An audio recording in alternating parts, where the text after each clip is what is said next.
축하할 일이 가만히 꼽아보니까 한두 가지가 아닙니다만은 다 생략하고 한 가지 말씀만 드려야 되겠다라고 생각하고 메모를 가지고 나왔습니다.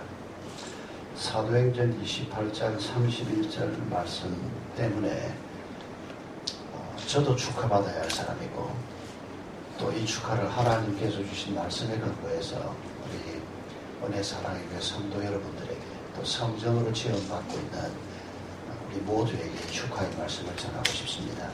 사도행전 맨 마지막 장 맨 마지막 절 말씀인데 하나님의 나라를 전파하며 주 예수 그리스도에 관한 모든 것을 담대하게 거침없이 전하더라.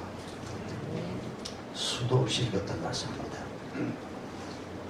제가 초등학교 3학년 때부터 교회 나갔고 어릴 때부터 목사 되어야 된다는 하나님의 도전이 있었고 일반 대학을 가지 않고 신학대학을 갔고 군대에 가서도 3년 동안 새벽 기도하고 성경 읽고 신학대학원 그리고 목회 1981년에 제가 신학대학원 3학년 2학기 시험 마치자마자 서울에 올라왔으니까 사역자로서 꽤 오랜 시간을 보내고 지난 5월에 조금 당겨서 제가 작년에 안수술 받고 또 여러 가지 상황 속에서 하나님께서 이때가 그때다라고 말씀하는 게 너무 분명해서 지난 5월에 은퇴를 했는데 우리 김윤우 교장님 기독교 학교는 아직 현역입니다.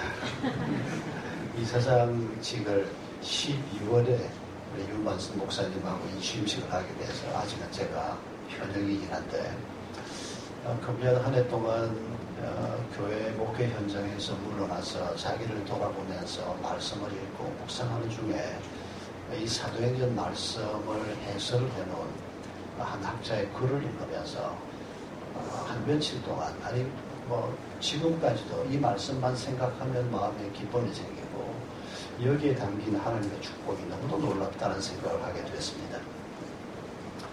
우리말 번역에는 전하더라가 맨 사도행전 마지막 장 마지막 절 마지막 단어입니다만은 아시는 대로 신약은 헬라어로 그리스로 기록되지 않았습니까? 이 그리스로는 맨 마지막 단어가 뭐라고 하니까 우리말로 거침없이라고 번역된 이 단어입니다. 한학자가 이렇게 말했습니다.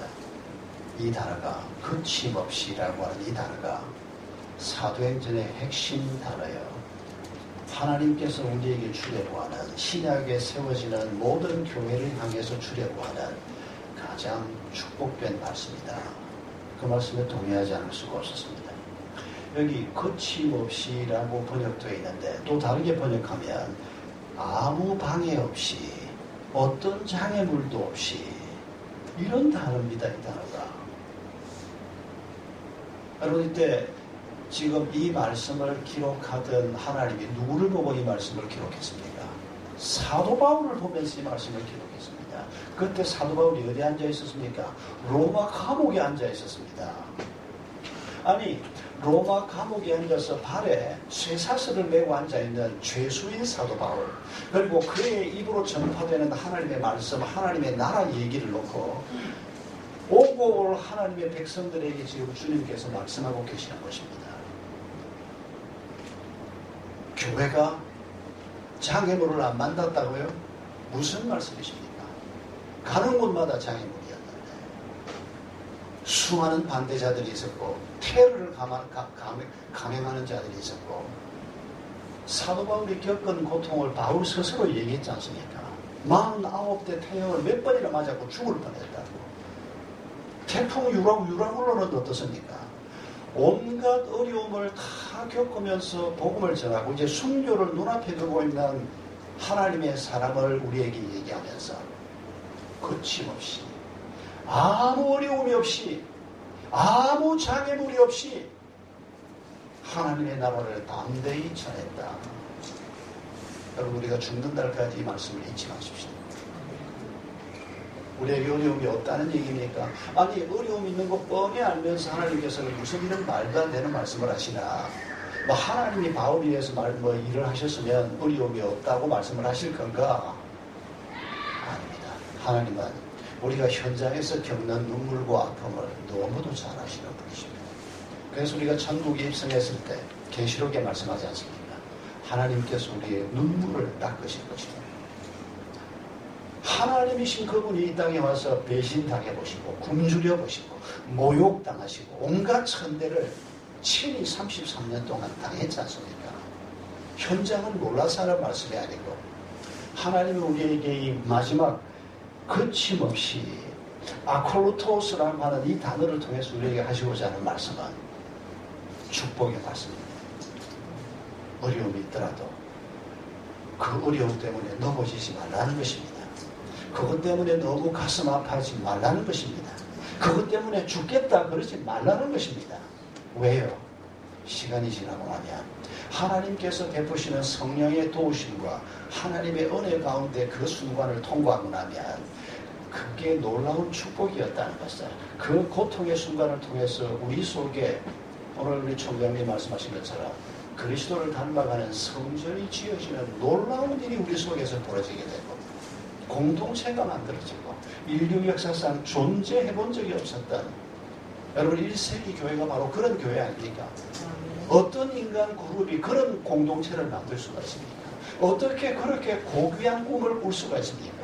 어떻게 모든 인류가 예수를 알지 못하는 자들조차도 예수와 그의 제자들과 1세기 그리스도인들이 품었던 그 고귀한 꿈을 믿지 않는 자들조차도 인류 역사의 최고의 이상이요 최고의 꿈이라고 얘기하는, 여러분 그게 바로 우리는 고통이라고 말하는, 우리는 장애물이라고 말하는 그 현장 속에서 이루어졌던 것입니다. 하나님의 교회가 이곳에서 또 새롭게 세워지는 이 시점에 우리가 서서 또 우리 개인이 아마 지금 특별한 어려움을 겪고 있는 성도들도 있을 것입니다. 그러나 여러분 다시 한번 이 말씀을 붙들고 지금 내가 겪고 있는 이 장애물, 이건 장애물이 아니야. 이 어려움을 통해서 하나님께서 내게 놀라운 축복을 주실 것이고 우리 교회가 겪고 있는 어려움 많이 있을 것입니다. 돈 문제가 얼마나 걱정됩니까? 병원에 입원해 있는 성도, 수술받아야 할 성도들을 생각하면 가슴이 무너지는 것 같지 않습니까? 기도하려고 앉으면 때로 입이 열려지지 않는 그런 기가 막힌 상황에 우리가 다 봉착해보지 않습니까? 그러나 이 말씀을 기억하십시오. 거침없이 아무 장애물 없이 너희들이 장애라고 말하는 그것들이 결코 장애가 되지 않도록 하나님께서 지혜와 능력을 주시고 주의 성령께서 우리와 함께 하실 것이기 때문에 우리가 축하를 받을 수 있는 것입니다. 이 당겨서 축하를 받는 겁니다. 천국문에 들어섰을 때 우리가 받아야 할 축하, 그 격려를 이 시작 단계에서 우리가 다시 한번 기억하면서 우리 은혜의 사람의 교회 모든 성도들이 공동체를 세우는 일이나 내가 하나님의 성전으로 서가는 일이나 우리의 가정이 하나님의 성전으로 서가는 이 모든 일에서 꾸리낌이 없으시기를 바랍니다. 두려움이 있더라도 그 두려움보다 더 큰 하나님의 약속의 말씀을 붙드시는 축복이 있기를 바랍니다.